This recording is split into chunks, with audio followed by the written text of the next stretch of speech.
Okay, we're all set. So last but certainly not least, Megan and Natalie, thank you so much for coming. They're joining us from Nationwide Children's Hospital. Just like Shane, when I reached out to Natalie and Megan, I really didn't know what I was asking them for. I was just like, can you come to this conference and like present something? And they were like, yeah, but like what? And so I really, really appreciate them both being here and being so flexible and contributing to this great day. So I will give a brief overview of both of them. Dr. Norris, Megan, earned her PhD in intellectual and developmental disability psychology from Ohio State University and completed her thank you. Oh my gosh, Sam, okay. Oh my God. We're already being heckled? What are we? Sam, seriously. The Ohio State University. The. I just want you to know it's not I am from Massachusetts. We say the. Okay. The Ohio State University.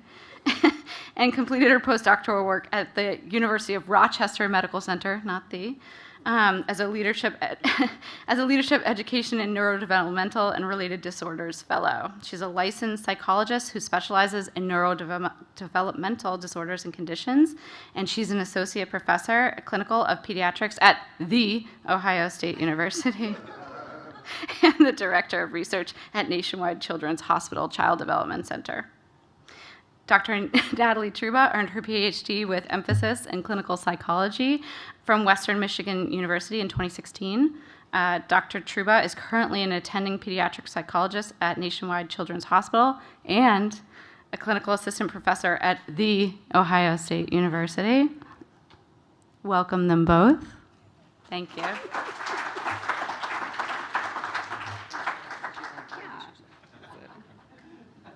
Well, at least someone here knows about OSU. You can't say Ohio State or the Ohio State University, but yes, that's just the way it goes. So thank you, first of all, for having us here. Wanted to make a couple introductory comments. We'll tell you who we are and what we do, and then we're going to dive into our main topic for today, which is cultivating mental health, which we think is hugely important and often not discussed enough. So we also like this topic because we think it's relevant to literally everyone. So whether you're a parent and a caregiver, or you're a researcher here or a provider here, those of you that are joining us from international communities, hopefully everyone can take home some nugget of information from this. It's not all going to be relevant to everyone, of course, because everyone has their own unique circumstances. But we think that this is relevant for everyone, and it's important for everyone, and it's worth the investment in yourself. I also just wanted to comment about how awesome this conference is. There's been a lot of wonderful information. My brain is swimming. How are you all doing? It's the end of the day. Still with us? Okay. And just wanted to say that there's a special warmth, I guess, to this conference. So all of you were a part of that, and we're very humbled and privileged to be welcomed into it, I guess. So Shannon already said, this is who I am, this is what I do. It's a lot of big words. A lot of times I'm playing with kids, which is awesome. That's what I get to do for a big part of my job. So my career has been entirely within neurodevelopmental conditions. I knew very early on that's what I wanted to specialize in. I will stay here for the rest of my career, I believe. And that includes a broad range of different conditions, including autism spectrum, intellectual disability, global delays, ADHD, broad spectrum of concerns. How I got connected with leukodystrophy, and I'm a bit of a newbie in this area, so it was comforting to hear that some of the other presenters, though well-respected and well-known, also are a bit new in this area. How I got connected is that I specialize in assessment, and the leukodystrophy clinic Natalie's going to talk a little bit more about that is relatively new at Nationwide Children's, needed someone who could do a wide range of tests with a wide range of skill sets. So that is where I came in. Yeah, and as Shannon was saying, I'm Natalie. I'm a pediatric psychologist. I specialize in working with children with rare diseases and complex medical conditions. And so the intersectionality of all the things that go into managing really complex things that involve maybe changes to how we parent and how we understand human behavior and learning. So I'm a hospitalist, basically. I spend a lot of time inpatient and optimizing medical outcomes. But from a research standpoint, I tend to focus more in rare disease. And so anytime that there's behavior involved, whether that's related to medicine, whether that's decision making, whether that's understanding how do we even approach to start to think about decision making, psychology can be helpful. And this is why we're in the world that we're in and why you're like, why are there these two psychologists up here talking to us right now? But it's also important because we really approach what are the things that are important to you, what are your values, and how do we help you cultivate the best possible life that you can, given the circumstances that you're in that we can't always change, right? Because if we could change those things, a lot of us probably wouldn't be in this room right now. But sometimes we just can't. And so therefore we have to kind of work with what we're given and work to do that in a way that allows us to parent how we want, to give our children the experiences that we want, and as a family unit, to maintain healthy functioning, right? Because it's really easy to kind of let that go by the wayside. So about 2 years ago, I was approached to join a newly forming leukodystrophy clinic that I got to stumble into due to my work with dystrophinopathies in our neuromuscular team at Nationwide Children's Hospital gene therapy team. And this is spearheaded by Dr. Margie Ream, who's a neurologist in our department. Our team consists of, obviously, neurology. We have a complex care provider, Dr. Elizabeth Lucas. We have a geneticist. We have a social worker. Our palliative care team, which I'm a part of, is part of that team as well. And then we were lucky enough to get Megan to join our team about a year ago, right? A little over a year ago. And that came from me being in clinic and being asked a lot about neurodevelopmental trajectory outcomes, which we don't know. And so we're gathering that information through our clinic right now, and would love to talk to some of the other researchers in here about natural history, sort of databasing and what we need to be thinking about for that. And it kept getting hit with stuff like, I'm like, I don't know, I don't do this. I'm not a neurodevelopmental psychologist, but I know one. And so Megan was able to come on board. And so we're really working on how do we help understand as early as possible what is needed from a resource standpoint, from an advocacy standpoint, from a parenting standpoint, so we can really optimize not only just our learning outcomes, but just our quality of life outcomes starting at a very young age.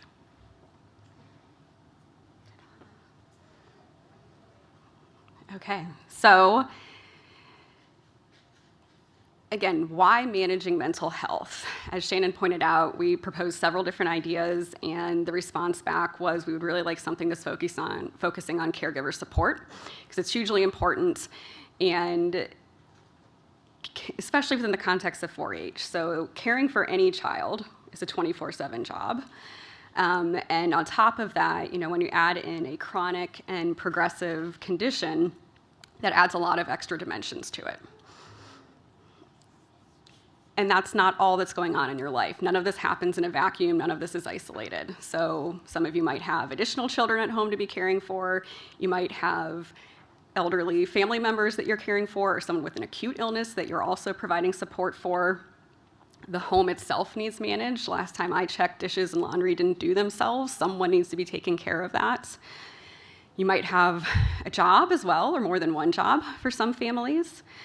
If you have a partner, putting some time and energy into those intimate partner relationships, friendships, extended family relationships, neighbors, this is life. This is what we all are managing within our lives. And caring for yourself as an individual, sometimes, unfortunately, many of us put that at the bottom of the list. In fact, it's at the bottom of our list, though not intentionally, necessarily. So we really want to focus today on thinking about how this is just as important as everything else on this list. And sometimes parents need almost permission to acknowledge that and to center themselves. And so we're hoping we can provide information, some of which might be review. Some of this is out there already. We know taking care of your exercise and your sleep and those things. But also when resources are low, when you're low on time and energy and money, there's still things you can be doing. So Natalie's going to cover a lot of what I think is empowering about just how we think we can change that without any additional resources. Stress. Anyone here stressed? No one? No? Yeah, I am. I love public speaking. So stress is a very human condition. We all experience stress on some level sometimes. What is it? It's a biological, physiological, and or psychological reaction to something, usually something external. When you're under stress, there are definite physiological things that happen to you. Your body does release hormones. So some of you may have taken Psych 101 back in the day and remember fight or flight. Back in sort of our ancestors when they were fighting saber-toothed tigers and such, a clear and present danger, you would need to be able to kick into gear and fight that danger or get the heck out of there. So fight or flight. In more recent times, we're not usually coming up against predators, at least not of the animal variety, but we still have this response. So fight or flight or freeze, and you might hear even more recently fight or flight or freeze or fawn, there's a fourth F now, are reactions we can have to stress. So the freeze is exactly what it sounds like, kind of deer in headlights look. It's not the most adaptive response to stress, but it's certainly a natural one. And fawn is more speaking about, I'm just going to do whatever I can to make this go away. So if you're in an altercation or a verbal sparring disagreement, perhaps it's like, okay, I concede, because that ends it, and that ends what's stressing me right now and moves on. So stress is normal. We all experience at least occasional stress. Chronic stress, not quite as, our bodies are just not designed to deal with chronic stress in the same way. It can be very challenging and it can cause a lot of harm. And there can be negative cascading effects as well. Not going to go through all these, not going to read them all. This is not exhaustive, but certainly there are physical, mood and emotional, and also behavioral responses to chronic stress. I'll say for myself, because again, being a psychologist doesn't give me special powers that I avoid this. We all experience this. So headaches, muscle tension and pain, those are absolutely some of my physical responses. You can have GI distress, things can kick into anxiety and depression with chronic stress, irritability, maybe you're short with people when you usually wouldn't be, because of fewer resources. More of your resources are going into managing that stress instead of the things that you want them going into. Anyone think of any other ones they want to shout out? It's okay if you don't want to. I think loss of routine is one that I would add to this. So that's cause and effect, both of those things. But think about what it is for you, because again, we're all different, we're all unique, we all have different responses. Stress and anxiety, they're not the same thing. They're certainly related. There are definitely similarities. You can see sort of that middle column, some of the overlap here. A lot of the responses on the previous slide you can experience with both stress and anxiety. Stress, as we already talked about, is generally related to some external cause. It can go away once the situation is resolved and can be positive or negative. So again, thinking back to way far back for some of us, maybe less far back for others of us, sort of Psych 101, a stress curve. So no stress whatsoever, depending on the situation, can actually be counterproductive. So let's say you're preparing to present to a group of people and you have no stress about that. Maybe you're not going to prepare very much, so you'll be a little underprepared and maybe not do your best. There's an optimal level of stress where you care, it's important to you, you're working hard to prepare, but you're not overwhelmed by it. And then there's a tipping point. And when we go over that tipping point, that's when things can start to get kind of hairy. Anxiety is more about an internal process, and it tends to persist even when there's no immediate threat. So what do we do about all this? That's what we're talking about today. So cultivating, being proactive about managing your mental health, because it is important and it is worth it. That's our sort of take-home point, I think. So there's formal and informal strategies. Some informal strategies, again, there's more than just what's up there. Reaching out to your social support network. If you have a social support network, friends, extended family, communities of folks that might have some understanding of what you're going through. Some kind of exercise. Exercise is a great stress reliever. Going for a walk, getting outside. There's a lot of research now about how just being outside in nature can actually be very helpful for mental health. Journal and self-reflective practices. So this is more about the idea of understanding what's going on inside of you and paying attention to that so you can address it. And then some more formal strategies. So therapy, definitely an option. We'll talk a little bit more about some of the barriers with accessing therapy in a little bit, but therapy counseling can be hugely helpful. Medication intervention, certainly an option as well. And then support groups in whatever form that takes. This is a different way of thinking about how to address your mental health. It's a little newer out there in terms of the work by Dr. Dalton Smith, but I really think it can be a helpful way of framing things. So physical, mental, sensory, creative, emotional, social, and spiritual rest. This might not resonate with you, and that's okay. If it doesn't, just throw it out. If it does, great. This can be your nugget that you take away today. But we all need different types of things to kind of keep us at our best. And when you start to feel yourself getting overwhelmed, a good thing to do might be checking in and think about, is one of these things missing? Do you need to be focusing on one of these things? All of these things might look different in different people as well. So physical rest, yes, that includes things like getting good sleep, but it could also be stretching. Yoga. I'm not a huge fan of yoga personally, but I do like stretching, so find what works for you. Today is a great example for sort of mental rest. This was a very information-intensive day, which is very exciting.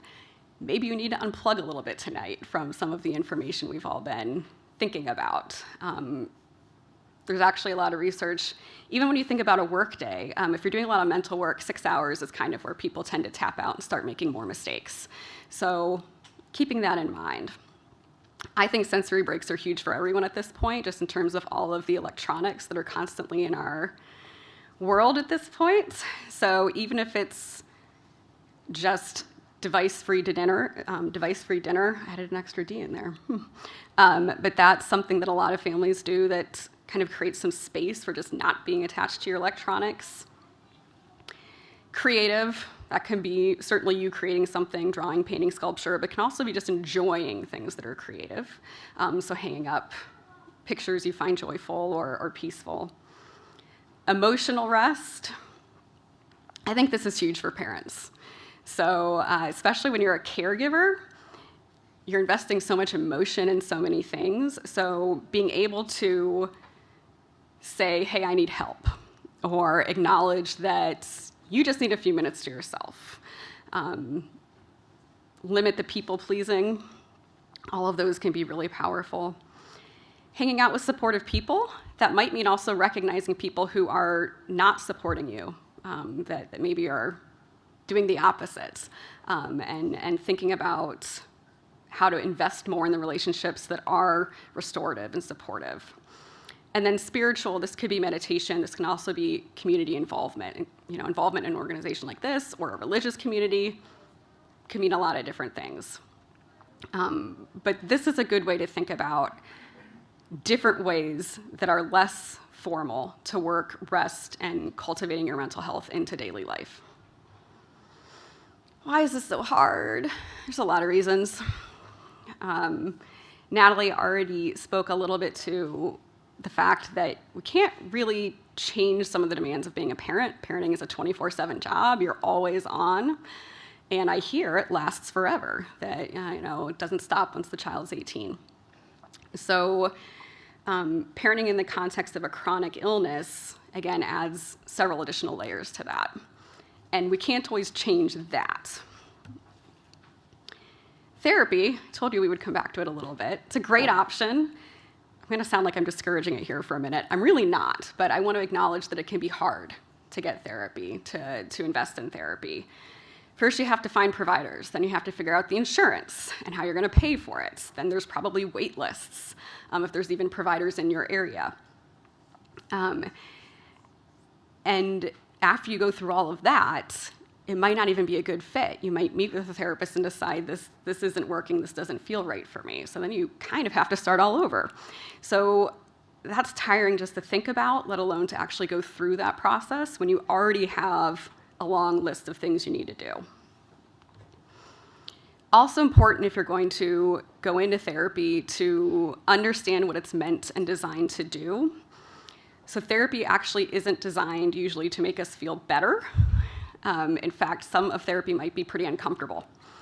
But it is meant to help us make changes, which then in turn would help us feel better and live our best lives. So, summarizing kind of this first part, we're really advocating for proactive mental health management today. These are skills that can be taught. So if you're intentional about it, if we're all intentional about it, it's skill sets that can be developed. And building resilience and mental flexibility are key to that. It does take a bit of balancing for sure, but it's worth it. You all are worth it. Investing in yourself is worth it. And it's easier to do some of these things, to convince yourself to do some of these things when you understand some of the basic principles that go into how they work. So that's where Natalie is going to step in and take over. Thank you for your attention.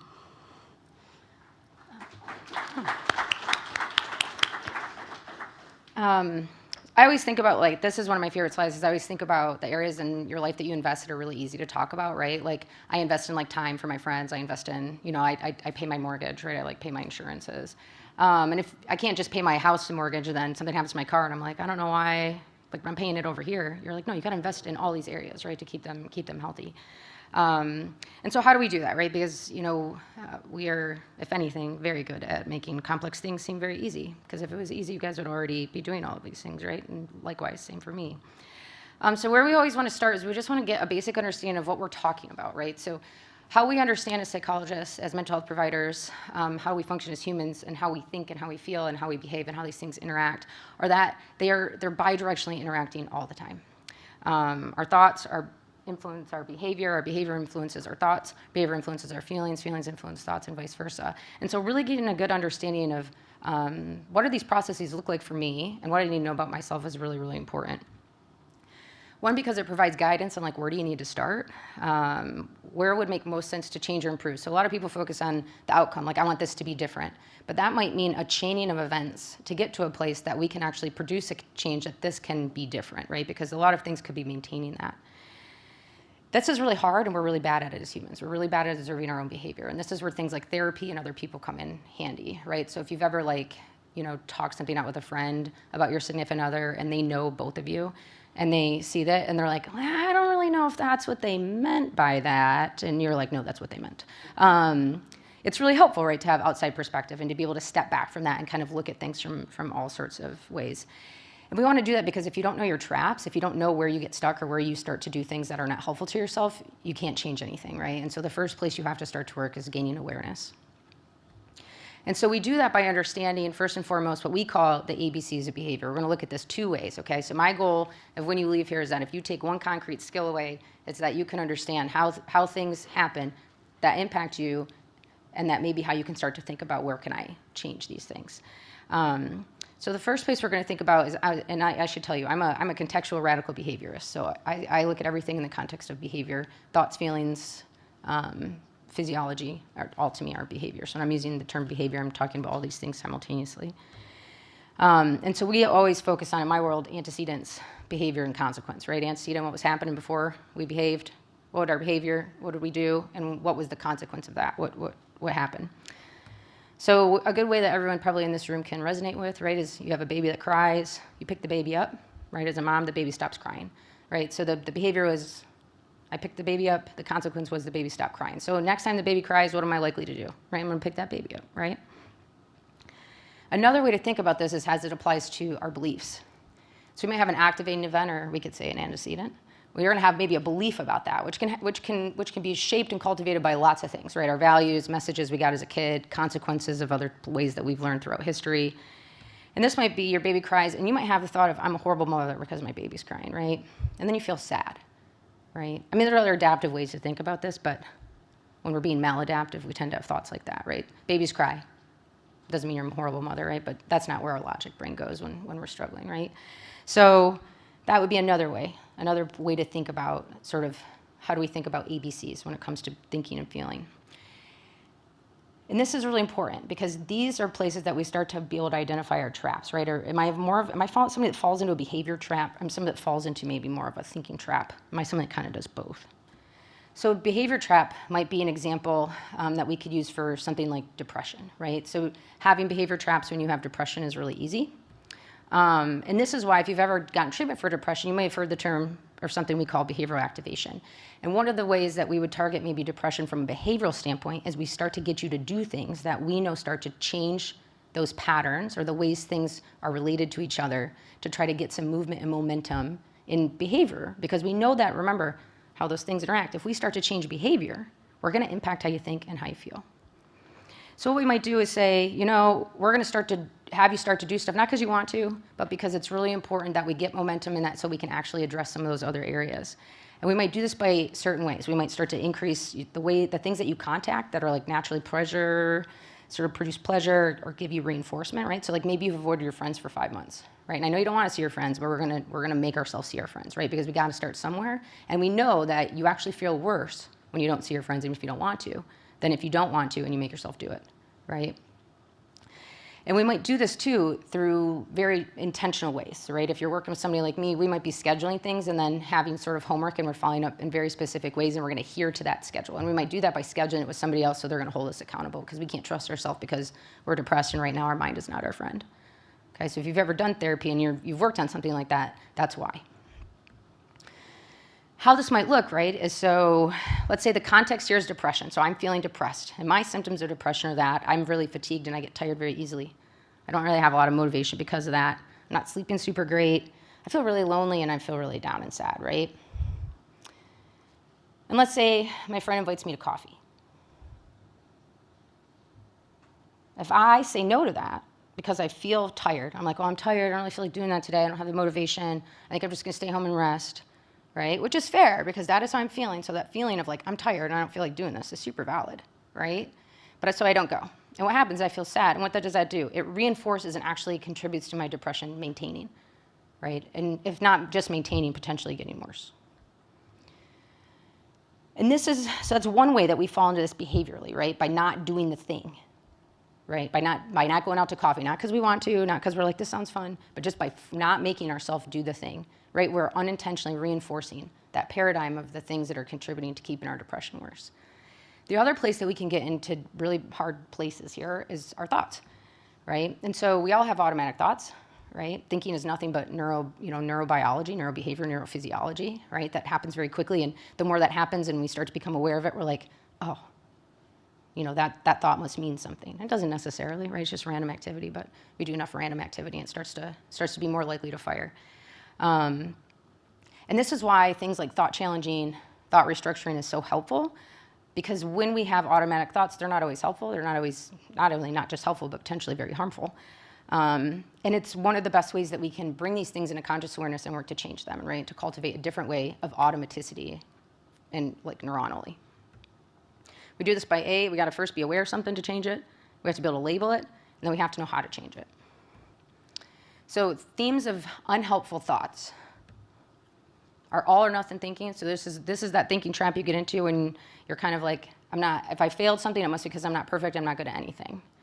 You either do it right or you don't, it's wrong, right? So these are kiddos who really struggle if their handwriting might not be perfect, and you're like, buddy, you just got to get the math done. It doesn't have to look neat, right? It's more about the outcome. Your mental filter, only paying attention to certain types of evidence, right? My kid had a meltdown during Christmas, so I'm a horrible parent. Everyone's going to think I'm not a very good mom. When you have all this other data that shows all these other times your kid didn't have a meltdown, right? Jumping to conclusions. So like fortune telling, predicting the future, thinking you kind of know what's going to happen. Mind reading is a big one here. Like I know that person is thinking this thing about me, right? Like that can get us into a lot of traps. Emotional reasoning, I feel this way, so it must be true. Okay, so this is my caveat here. Like, don't believe everything you think. If anything, like believe very little of what you actually think, okay? Like not your friend. And like I sometimes have to like check myself and be like, I'm not listening to you right now, right? Because it's not always your friend. And sometimes we're just responding kind of randomly. So like, don't listen to that guy. Labeling, so signing labels to yourself or others, like I'm a loser, I'm a bad mom, I'm a bad dad, I'm not a present dad or not a present mom because I didn't show up for my kid's game on time, whatever that might be. Overgeneralizing. That's a big one. We all do it kind of, right? Like we see a single event or something happens, it's hard, and you're like, see, all the time. This is always. You always do this thing, or you never do this thing. So if you ever catch yourself starting using always and nevers, that's your canary in the coal mine, right? Oh, I'm starting to do some things that aren't helpful, right? Because very rarely is always or never ever true. Magnification or minimization of data.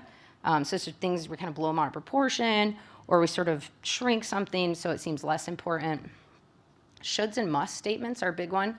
It's another canary in the coal mine, right? If you start to catch yourself doing a lot of shoulds, oughts, would,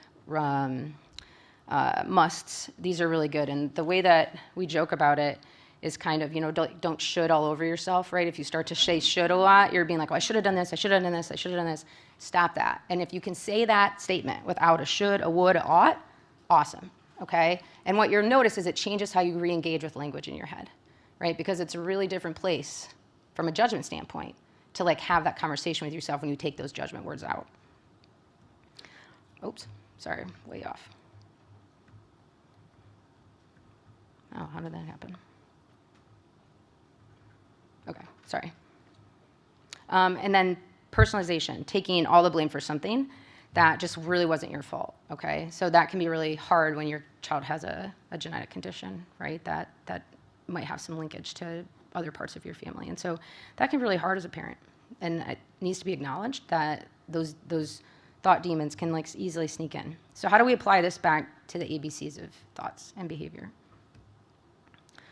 So remember my example of having depression, invited out for a friend. What might happen is I might have an automatic thoughts. It's like, oh, they're just inviting me because they feel sorry for me, right? That's not going to really make me want to go get coffee if I just feel like someone's going to invite me because they feel sorry for me, right? It again contributes back to like reinforcing this, right? And so being aware of those thought traps and sort of where you kind of are not so kind to yourself is really important, because if you can't develop awareness, you're not going to be able to catch them, because these things happen quick. And the cascade that follows is quick, okay? And when you're depressed, you're already not in your best state. And so if you're not aware of what to watch out for, then it's really easy to all of a sudden be spiraling into a place that's really hard to help yourself, like adaptively very quickly. So why do we do this? Like, what's important by learning my traps and learning how do I, challenge my thoughts? Well, you can't control a lot of things in life. You can't control having a kid with a rare disease, right? And if we could, again, we wouldn't be here having this conference and meeting all you awesome people, right? Because we would have already fixed it. We can only fix some of the medical pieces that go into having something like 4-H or any sort of leukodystrophy for that, right? Like we can do some things, like we can work on bracing and we can work on therapies and we can work on, functional mobility and the other things, but we're still doing that in the context of potential progressive decline. Impact on how do I play with my friends, the impact on what that means for your child. And as a parent, what do you do as a good parent, right? Your kid gets hurt, you bandage them up, you fix it. They're sick, you give them medicine, you fix it. And then all of a sudden in these populations, anything with a rare disease, you can't fix it, right? And you can't take it away from your kid. And like what a horrible spot to be as a parent when that's like literally your job, right? Is to keep your kids safe and to do that, and you can't do that. So how do you do that, right? Well, we do that in different ways, because what we don't want is we don't want to get stuck in this place of kind of just like passively trying to change things that we can't change, or very actively trying to change things we can't change in a way that's potentially maladaptive, right? Because all that does is contribute to our experiences of suffering. And suffering is inevitable. It's an inevitable part of being human. I wish I could stand up here and be like, I can teach you how to not suffer, okay? But I can't. And I don't think it would be healthy for any of us to be able to do that, right? Because what would we have to get rid of to not suffer, right? Things like sadness, things like pain, things like guilt. And I'll tell you, I don't want to live in a world without guilt and pain and suffering. Because when you do things that cause guilt and pain and suffering, and it makes sense, you want to feel that, right? Because we want to learn from that and not do that again. We don't want to hurt people that we care about, right? We want to learn from our mistakes. What we don't want is we don't want to be carrying those things around when it's not fair to us, when it's not something that's valid, when it's not something that's helpful, okay? And so what we can do is we can control how we respond to things. We can control how we choose to incorporate things into our life. We control how we choose to cultivate our mental wellness so that we're our best selves, so we can be the best selves that we can be for our kiddos, so we can help them navigate this world that we know to be incredibly hard and not fair, right? These are hard things to deal with. If you're not cultivating mental wellness in the context of these hard things, right, you're already at a place of, not maybe where you want to be as parents. Like that analogy they give you when you're flying, they're like, put your mask on first, because like if you pass out, like ain't nobody helping these other people, right? So like put your mask on, then put other people's masks on. So it really is about that. Like, what can we do to keep ourselves well enough? Because I guarantee you, I promise you, as someone that focuses on it, all I do is work with little kiddos. And when I say all I do is work with little kiddos, I mean all I do is work with parents. Because little kids don't have control of their environment, they have control of a lot of things. And so how they understand the world, how they experience healthy mental health in the context of really hard things is directly predicted by how parents are doing. Okay, so we need to invest in y'all as parents. And I'll be the first one to tell you that it's really, really important, because you are the name of the game here. So how do we think about then interacting with our thoughts and our feelings and our behavior? Well, first we have to recognize and we have to accept that feelings are always valid. Okay, your feelings are always valid because it's a response to stimuli. Okay, and you can't control that. It's biological, right? So this might happen maybe where it can get problematic, right? So let's say somebody jumps in, or like there's a jack in a box, right here, and I'm not sure, but like Megan's gonna play a trick on me, and she's like, this is gonna be hilarious, and Natalie's presenting, I'm gonna scare her. She doesn't, and I like jump. I might have a fear response, right, a pretty big one. So my feeling of fear is valid because that startled me, but like that's actually not a threat, okay? So the feeling is valid, but how I perceive that and the thoughts that come with it maybe are not so valid. And this is really important, because we are usually, unless you do a lot of training on this, pretty bad at discerning like what's a thought and what's a feeling. And we often do a lot of emotional reasoning, right? So I felt this way, right? So you did this thing, you looked at me this way, and I know you must be mad at me because I felt bad because you looked at me this way, so that must mean you're mad at me, right? And we do this really all the time. And I'm sure many of you are kind of like, oh yeah, I can catch myself doing that. Sometimes I do that, and I'm a psychologist, I work on this all the time. It's really, really hard. And the reason why I'm telling you this is because when we look at understanding our emotions and that relate to our thoughts and our behavior, the two easiest places to kind of work are on our behavior, because we can behave our way into thinking different, into feeling different. It is really hard to feel our way into thinking different, behaving different. A lot of people will be like, well, when I feel better, if I feel motivated, if I feel, less sad, then I'll be ready to do that. And then I'm up here to tell you, like, that's not how it's gonna go. So if you're waiting to make change to feel like it, I would flip that upside down, and I would start to make change, and then you will notice an impact on how you feel. Because it's really hard when you have rare disease, right, as we're working on benchmark science to be, moved into translational science and into some other places. That takes a lot of time.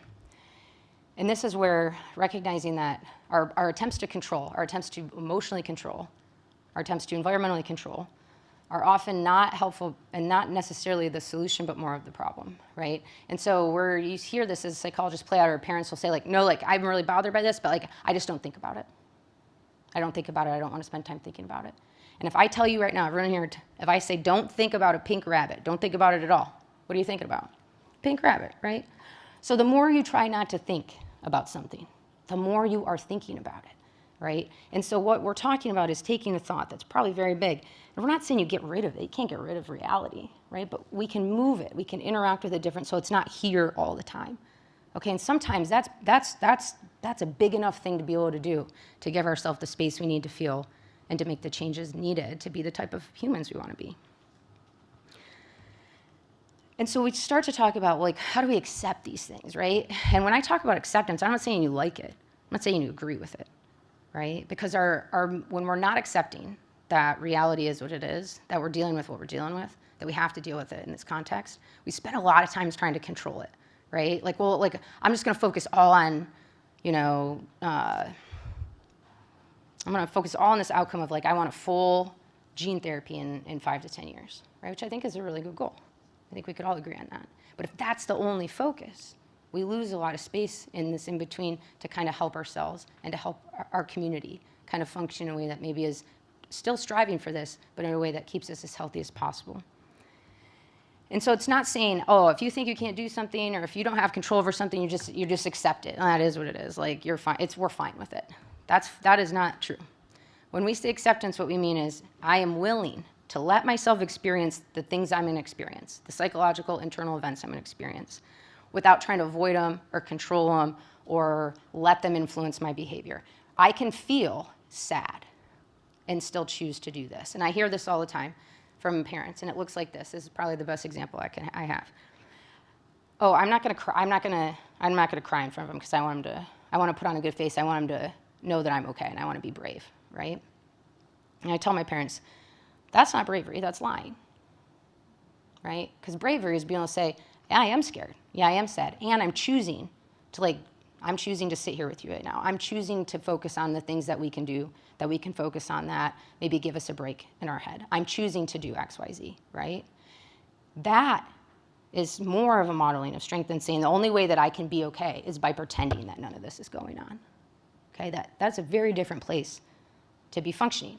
And if you're that type of parent, totally recognize, understand that, right? But then when you're struggling to be like, I don't know why my kid won't tell me things, right? Well, that has to be modeled. If the modeling is like, oh, we're only okay when we're not talking about things, then why would they do the opposite of that, right? So how do we model that in a way that's healthy? That's the important piece. This is where the investment as a parent for yourself really starts to trickle down to your kids. And so practice. We want to practice. The best way to stay ahead of something is to stay ahead of it, right? Like you don't want to, get to a point that you're like, I need super intensive formal therapy because I can't dig out of this place on my own, right? Like I would love if people like us never got outpatient referrals because we're like, oh yeah, we're like staying ahead of this in real time, right? So we have to first be aware of something, which is our noticing. Oh, I'm noticing this thing for me, it's happening, right? And then we have to be able to label it. What is this? And then we have to know what to do about it. And the same thing applies to whether it's thoughts, whether it's feeling, whether it's behavior. You can apply this, right? Awareness, labeling, modeling, or change. Awareness, labeling, change. With emotions, the only caveat is sometimes being able to check in with your emotions as a consequence to be like, oh, I did this awareness thing. I did this change. I labeled it. I did a change. I need to circle back and be like, what do I notice how that made me feel, right? Because that process can be really important. Okay. So I'm not from Ohio. I'm from Michigan, where we have like a very robust graduated driver's program, which they do not have in Ohio. And so when I first moved to Ohio, I was like, what is up with all of you drivers? This is wild. And so I practice a lot of mindful driving, which looks a certain type of way. So let's say I'm driving and some yahoo like pulls out, not following any of the road rules that we've all agreed upon, makes sense to keep us alive. And then I have a visceral reaction in my body, right? And my go-to emotion when I feel that way is anger. I don't know about you guys, but that's where I go. Some people get maybe anxious. Other people maybe get, they might be like, get scared. Not me. I'm like, wow, watch it. So we're going to use this as my example to kind of highlight maybe how do you do this in real time in everyday practice. Because this is the place I probably practice my practice the most. This and a couple other, life buttons, but a lot of people drive, so we're going to stick with this one. All right, so using me as the example, I'm driving. Someone maybe pulls down and almost hits me because they're not paying attention. Maybe they're texting on their phone. I don't know. I might notice, or I might have some automatic feelings that kind of like, I go from neutral or a bit stressed to like, now I'm angry. I might notice in my thoughts, like, I'm like, what an idiot. Or I'm like, you're making me late. Right? Behaviorally, I might start to do things that aren't really like consistent with what I want to be doing, right? I might notice that I'm starting to drive too close to them. Or I might notice like I'm going to like gun it and like get around them because like this yahoo is going to kill us both, right? So those are 3 ways that I might respond. So like what do I do with this? Where do I intervene? Well, depends on what I notice first, okay? So sometimes I might notice my emotions switch, especially if I'm in like a pretty good mood. Or I'm going someplace fun or someplace I'm looking forward to, and then all of a sudden I feel angry. I'm like, that's weird because I was in a pretty good mood. So that's a place for me that's really easy for me to recognize because that's a big shift. That can be harder for other people, right? So the reason I'm going over all these is because like one of these spaces will probably be the area that you notice more than others, but you might notice all 3 or 2 simultaneously. So did you notice the thought piece first? Or did you notice your change in your driving, right? Where you're like, oh, wow, I'm driving now like a maniac as well. If I notice my feelings first, and this is probably where I do the most practice, is I am going to engage in something like I'm going to do a labeling exercise. So I might say, like, oh, wow, I'm noticing I'm feeling really angry all of a sudden. I'm going to do a calming strategy, and I might engage in like a minute of deep breathing, right?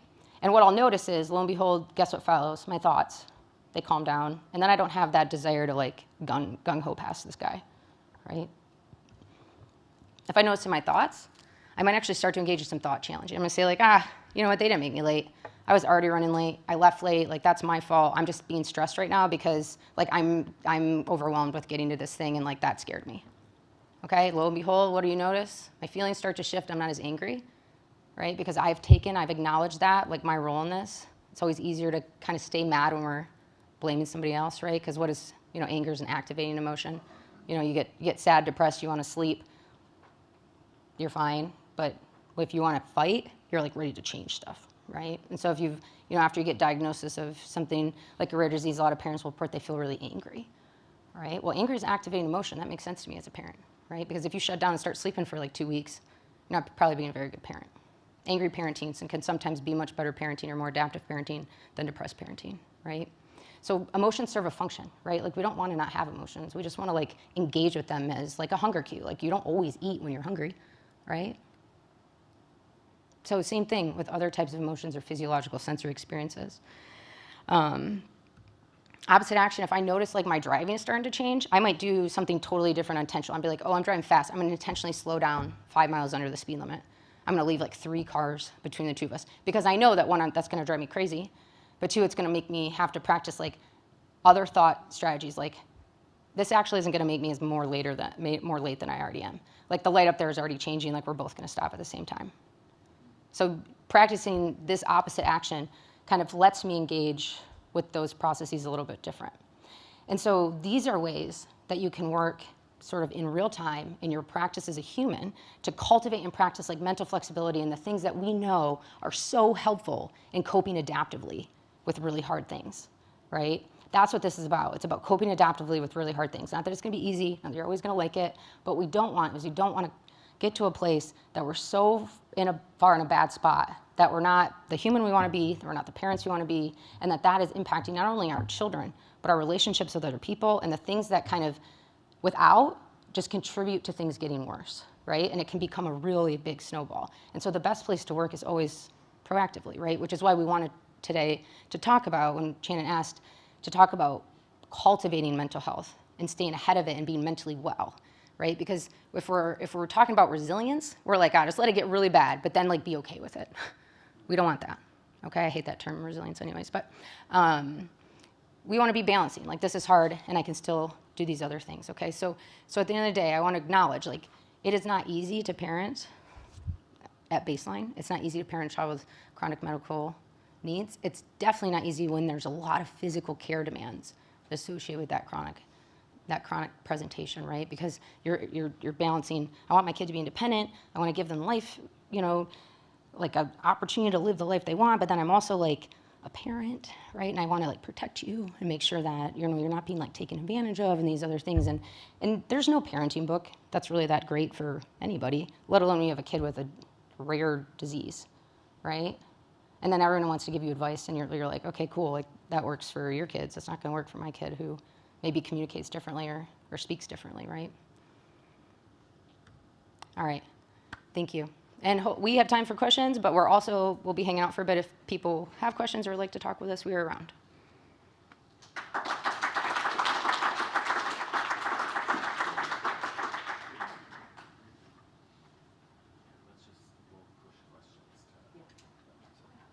I'm actually going to just leave that slide up because the perfect way to end. Okay, good thing. Afternoon speaker or keynote speaker, welcome. No, I'm kidding. This is it. I did learn one really nice thing though. You make mistakes after 6 hours, so I'm now going to work 4 hours a day.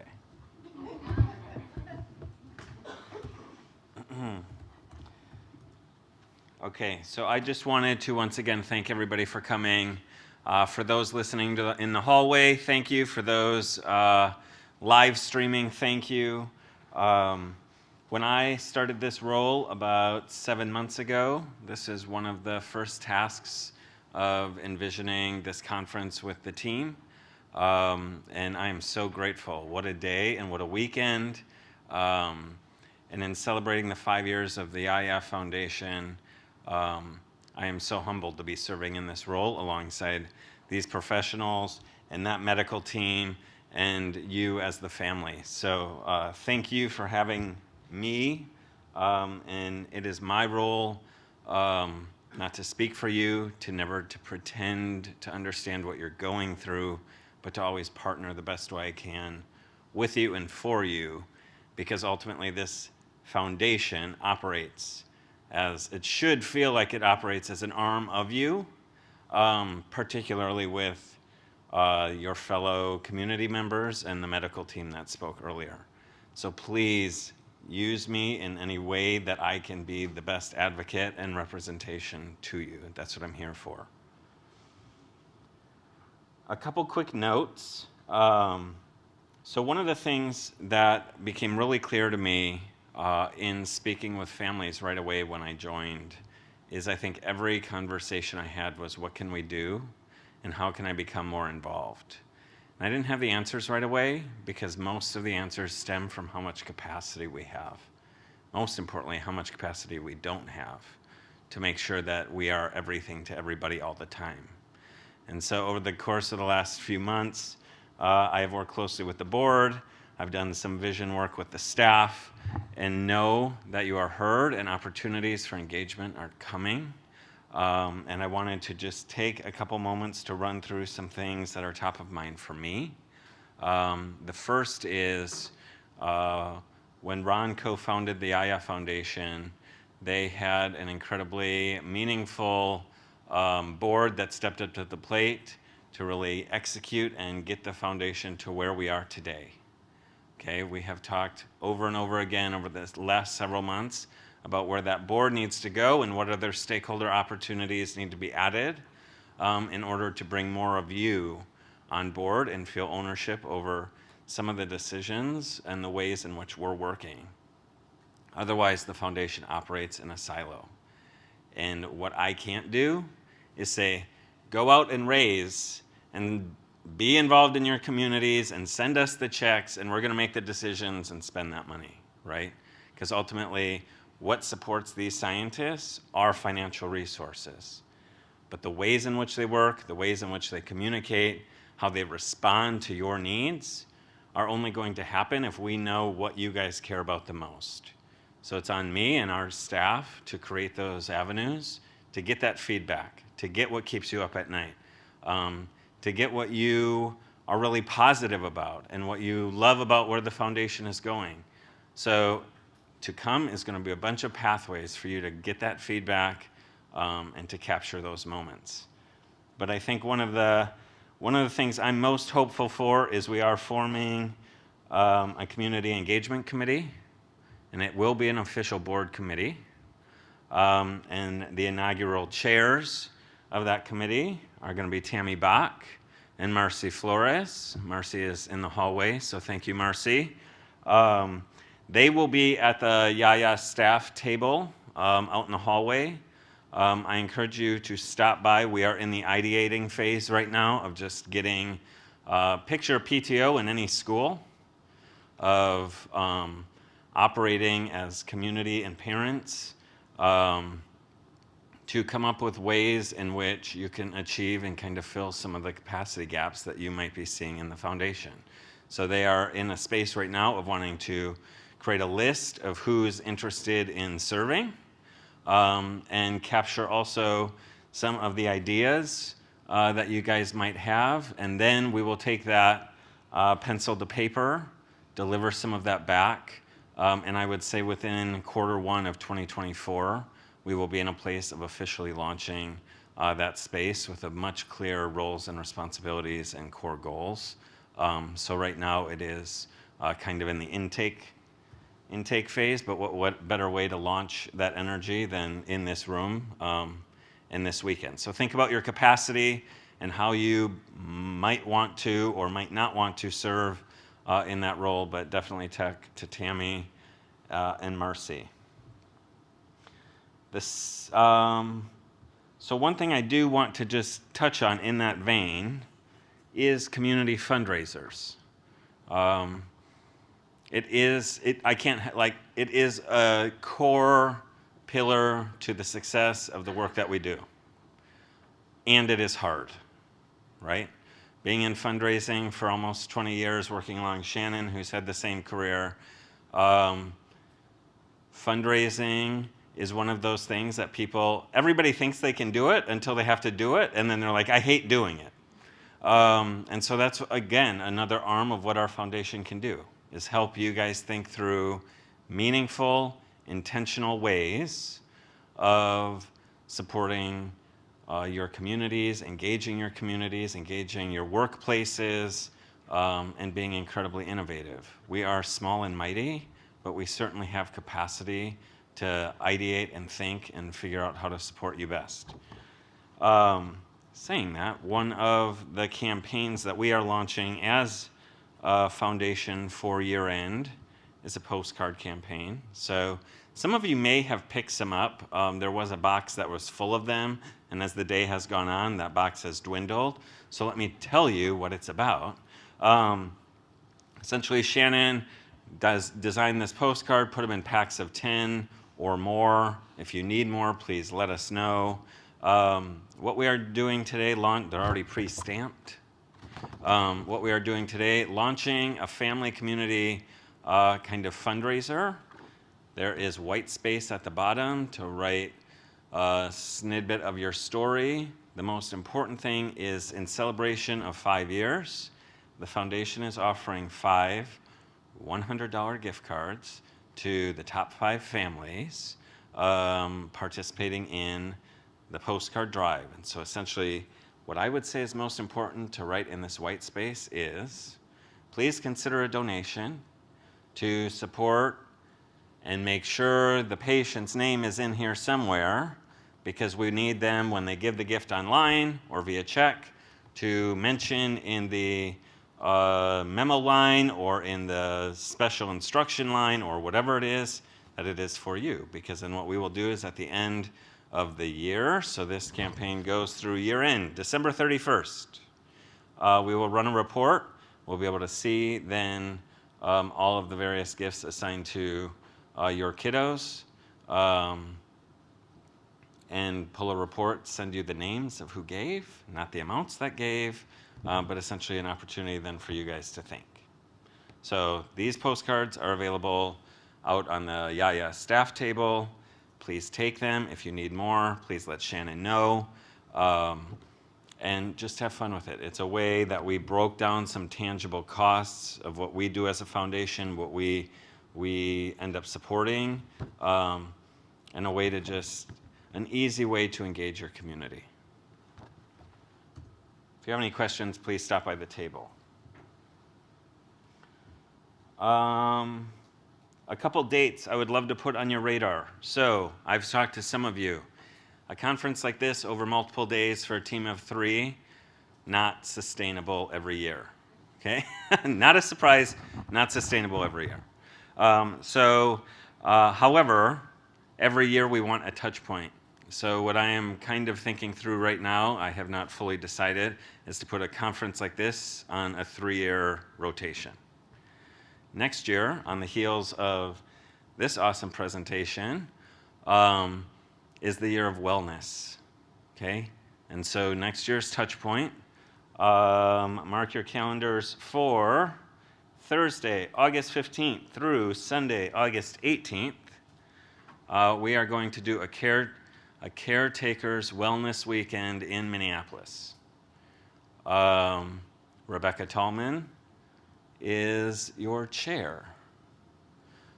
She will be working alongside our team I said to her, I want a bougie, really like wellness-focused weekend for parents to come and enjoy. And probably the second most important date in that is that Thursday, August 15th, is our inaugural Scramble and Soiree for a Cure fundraiser. So that's kind of where this idea came from, is Thursday starting at 1 o'clock through the evening is going to be our signature fundraiser next year in greater Minneapolis, and then there will be activities for caretakers. So that could be you as couples, you with a friend, you as a parent, you know, Hopefully, again, we will put pricing packages together, all of those things. It'll be an all-inclusive, beautiful weekend. We all like a good party and spa day. So there we go. The last thing I'm going to say, the other thing as far as family programming goes, is 2 years ago, the team put together kind of a quasi-conference within the ULF conference. I'm not sure what our actual program during the ULF conference is going to be next year. However, the signature kind of conference event for the IF Foundation will probably happen on that Thursday night. Conference is Friday, Saturday. And right now I'm thinking like pizza dinner cruise on the Chicago River, or dinner at the Shed Aquarium, something that is all about bringing families together again, and kind of piggybacking off of then the programming that ULF will already be doing, so we can do something really fun and special for our community, but use the value of the information presented at the conference in our favor. So those are the two next summer kind of touch points, and that is June. So that would be, hopefully the community gathering would be the June 27th. The ULF conference in Chicago is the 28th and 29th. So the last thing I'm going to say about events is this fall at our team retreat, the staff started to put down everything we know to be true about when we might want to host family calls, when we want to have science forum calls, when there could be conferences going on that staff is attending, when there might be regional events going on, when the Tripto golf tournament is. It would be my dream in January to be able to publish to you a comprehensive schedule of the various regional touch points that are happening, family events that are happening. And so if there's ways that you want to plug in throughout the year and in the community, you have what you need to start making those decisions. And then during family calls or community engagement events, we'll be able to speak to them and talk about them. Or if you know that we just went to a Global Genes conference and you're interested in what might have been said at a presentation, you have more transparency into where we are when and what we might be learning or thinking about. I'm not going to ask for questions, because if you have any, please come to the table. Here is what I want you to take from this. My email is ben@yayafoundation4hl.org. My cell phone number is 612-750-0515. Social media is a brilliant tool to process, start conversation, create community. It is a horrible tool when it comes to actually activating and processing the details of what you need to actually accomplish, to do something. Please use my phone number or my email to start those conversations. I have been inspired by every conversation I've had last night and today. I know you guys are leaving here with your heads spinning. I know you will be like wide awake in the middle of the night or next week or weeks following. Please send an email of whatever's on your mind so that we can start to represent you and meet you where you're at. The kids are ready to be picked up. So please do that before. Two important notes. Please go to childcare, grab the kiddos before you engage in the courtyard. And most importantly, 5 o'clock at the entrance of where we all came in today is where we are meeting to get our group picture. Thank you.